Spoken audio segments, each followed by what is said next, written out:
ധനുഷിനെ നായകനാക്കി സംവിധായകൻ വിഘ്നേഷ് രാജ ഒരുക്കുന്ന തമിഴ് ചിത്രം കര റിലീസിനൊരുങ്ങുകയാണ്.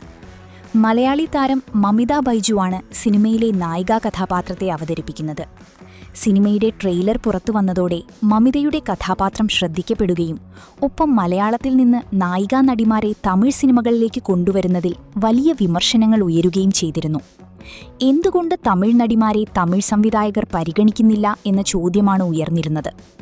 ഇതിനിടെ കരയിൽ നായികയാകാൻ മമിതയെയല്ല മറ്റൊരു നടിയെയാണ് മനസ്സിൽ കണ്ടതെന്ന് പറയുകയാണ് സംവിധായകൻ വിഘ്നേഷ് രാജ. കന്നഡയിൽ സപ്തസാഗരദാച്ചോ എലോ എന്ന സിനിമയിലൂടെ ശ്രദ്ധ നേടിയ 31കാരിയായ ചൈത്ര ജെ ആചാറിനെയാണ് കരയിൽ നായികയായി പരിഗണിച്ചിരുന്നതെന്ന് വിഘ്നേഷ് രാജ പറഞ്ഞു. എന്നാൽ ശശികുമാർ സംവിധാനം ചെയ്ത മൈലോഡ് എന്ന സിനിമയിൽ കര സിനിമയ്ക്ക് സമാനമായ ലുക്കിലാണ് ചൈത്ര എത്തിയത്. അതുകൊണ്ട് ചൈത്രയെ വേണ്ടെന്ന് വയ്ക്കുകയായിരുന്നുവെന്നാണ് വിഘ്നേഷ് രാജ പറയുന്നത്.